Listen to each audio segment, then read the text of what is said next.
नमस्कार दोस्तों, वंदे मातरम। विसेला वामपंथ का चौथा अध्याय, जोसेफ मैकार्थी, एक अकेली लड़ाई। अमेरिका के वामपंथ के विरुद्ध संघर्ष में कोई अकेला नाम सबसे महत्वपूर्ण है तो वह है सीनेटर जोसेफ मैकार्थी। मैकार्थी ने 1950 से 56 के बीच अमेरिका में कम्युनिस्टों के विरुद्ध जंग छेड़ रखी थी।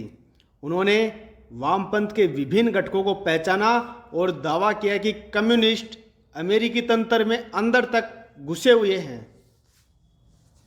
उन्होंने पहचाना कि कम्युनिस्ट अमेरिकी state department, white house, judiciary, media, Hollywood, universities और यहाँ तक कि CIA और अमेरिकी सेना तक में घुसपैठ कर गए हैं।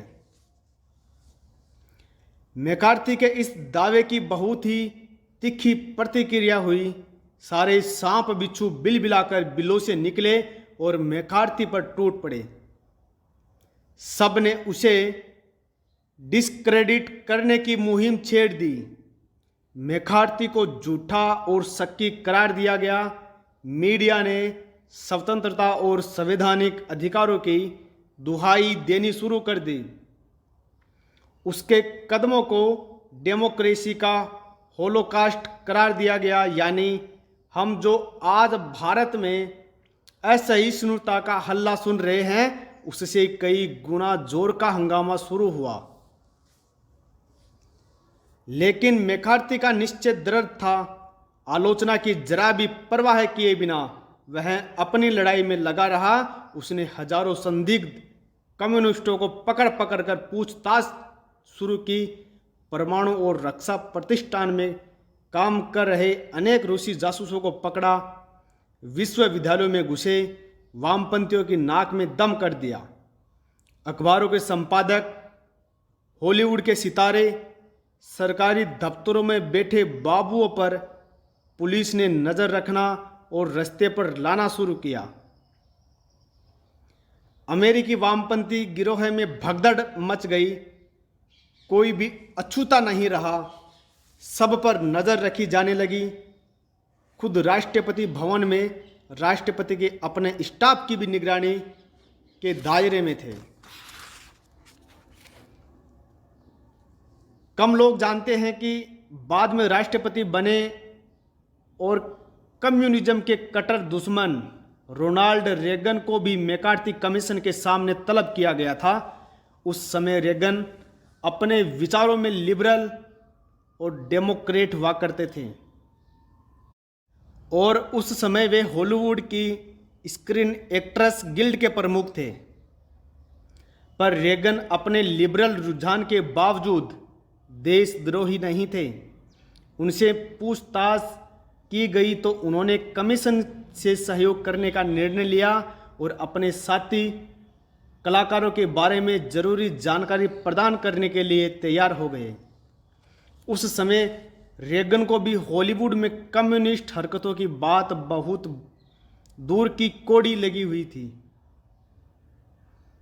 लेकिन जब इस सिलसिले में उन्होंने इस विषय पर आंखें खोलकर देखना शुरू किया तो उनका माथा ठनका। उनके अनेक साथी उन्हें अविश्वसनीय रूप से कम्युनिस्ट सोच से ग्रसित मिले, जिनके लिए अमेरिका के हितों को नुकसान पहुंचाना और देश से विश्वासघात करना एक बड़े उद्देश्य की प्राप्ति का मार्ग लगता था। इस अनुभव ने रेगन को बदल कर रख दिया और उनके राजनीतिक जीवन को नई दिशा दी। आगे चलकर हमने रेगन में कम्युनिज्म के विरुद्ध प्रतिबद्ध एक राजनायक पाया। पर मैकार्थी की राह आसान नहीं थी। उन्होंने मगरमच्छों के जबड़े में हाथ डाल दिया था।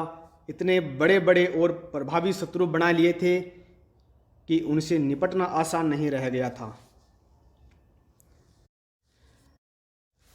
अमेरिका में सैन्य सेवा अनिवार्य थी। मैकार्थी ने स्वयं द्वितीय विश्व युद्ध लड़ा और मेजर के पद तक गए थे। हालांकि उन्होंने अपनी जुडिशल सर्विस की वजह से सैन्य सेवा से छूट मिली हुई थी, फिर भी मैकार्थी ने विश्व युद्ध के लिए वॉलंटियर किया था। जब मैकार्थी ने CIA और सेना में कम्युनिस्ट घुसपैठ की बात की और सेना के उच्च अधिकारियों की संलिप्तता की जांच करनी चाहिए तो यह उन्हें महंगा पड़ गया, पर मैकार्थी शत्रु की शक्ति से झुकने वालों में नहीं गिने जाते थे। उस समय मैकार्थी ने एक युवा सहयोगी को पाया जो उन्हें काम का लगा। वह था एक युवक डेविड साइन। साइन एक होटल की चेन का मालिक था। उसी दौरान डेविड साइन ने एक छोटी सी पुस्तिका लिखी थी, डेफिनेशन ऑफ कम्युनिज्म, जिसमें उसने कम्युनिज्म के खतरों के बारे में आगाह किया था। साइन के होटल के हर कमरे में उस पुस्तक की एक कॉपी रहती थी। जब यह पुस्तिका मैकार्थी की दृष्टि में आई तो वह उसके इस प्रयास से बहुत प्रभावित हुआ।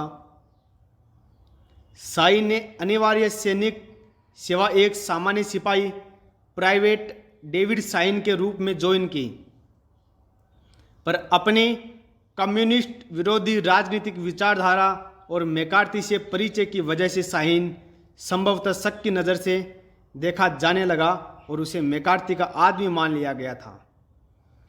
यह बात उसके कुछ वरीय सैन्य अधिकारियों को अखर गई और साइन की गर्दन उनकी मुट्ठी में आ गई।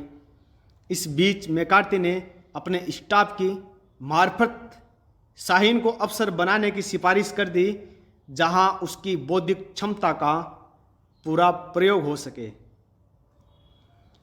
सेना के अधिकारियों ने इस बात का पूरा बखेड़ा खड़ा कर दिया कि मैकार्थी सेना के कामकाज में दखल देना चाहते हैं और वे सेना को तोड़ देने की धमकी दे रहे हैं। दुश्मन तो मैकार्थी के थे ही, तो यह बात कांग्रेसनल कमेटी तक गई और पूरे देश के सामने मैकार्थी की पेशी हुई।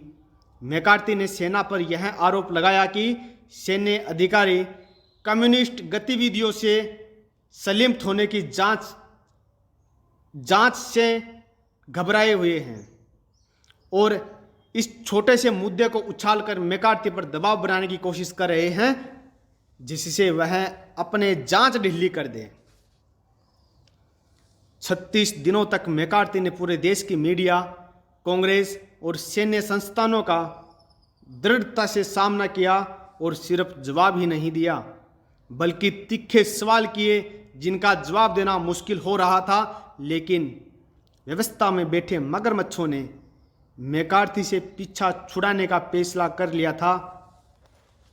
मैकार्थी के विरुद्ध कांग्रेस ने निंदा प्रस्ताव पास किया और इस झटके से वह राजनीतिक रूप से कभी नहीं उभर सका। उसकी लोकप्रियता, सर्वमान्यता और राजनीतिक प्रभाव कम हो गया था, लेकिन कम्युनिज्म के विरुद्ध उसके तेवर धीमे नहीं हुए। 3 वर्षों के भीतर सिर्फ 48 वर्ष की आयु में वह एक दिन घुटने में दर्द की शिकायत के साथ मैरीलैंड के सैनिक अस्पताल में भर्ती हुआ, जहां कुछ दिनों के भीतर ही उसकी रहस्यमय रूप से मृत्यु हो गई। उसका लिवर बुरी तरह से खराब हो गया, जिसके लिए मीडिया ने अल्कोहल को दोषी घोषित किया, हालांकि वह उस समय तक बिल्कुल स्वस्थ था। उसकी मृत्यु के लिए अनेक कॉन्स्पिरेसी सिद्धांत दिए गए, जिनमें इसे एक सुनियोजित हत्या बताया गया, पर इसमें शक नहीं है कि मैकार्थी की राजनीतिक हत्या बहुत पहले हो चुकी थी। केरल के वामपंथी मंत्री ने एक बार कम्युनिस्ट हत्यारों और गुंडों की तारीफ में यह कहा कि अपने शत्रु की हत्या का उनका तरीका बहुत सटीक है। वे मारकर लाश खुले में नहीं छोड़ते हैं, बल्कि जमीन के नीचे नमक के साथ गाड़ देते हैं, जिससे लाश बिल्कुल गल जाए और कुछ भी ना बचे। अमेरिकी वामपंथियों ने भी मैकार्थी के साथ कुछ ऐसा ही किया। ना सिर्फ उसकी राजनीतिक हत्या कर दी, बल्कि उसकी राजनीतिक विरासत को जमीन के नीचे नमक डालकर दफना दिया। आज भी अमेरिकी राजनीतिक संदर्भ में मैकार्थिज्म एक बुरा शब्द गिना जाता है। यह बेवजह शक और झूठ का पर्याय गिना जाता है, जिसकी आड़ में वामपंथी छुपे रहते हैं। उनके किसी भी षड्यंत्र के विरुद्ध कुछ भी बोलने से इसे वे मैकार्थिज्म घोषित कर देते हैं और वे आपको ही शक्की और झूठा सिद्ध कर देते हैं। लेकिन यह भी सच है कि मैकार्थी ने अपने समय में अमेरिकी तंत्र के अंदर छुपे कम्युनिस्टों की कमर लगभग तोड़ दी थी और उसके बिना अमेरिका का इतिहास एक बेहद अंधेरी जगह लिखा गया होता। दोस्तों, चौथा अध्याय आपको अच्छा लगे इसे शेयर करना, चैनल को सब्सक्राइब अवश्य करना, अपने मित्रों तक इसे पहुंचाना। विसेला वामपंथ के सभी अध्याय आपको इसी चैनल पर मिल जाएंगे। जय श्री राम, वंदे मातरम, भारत माता की जय।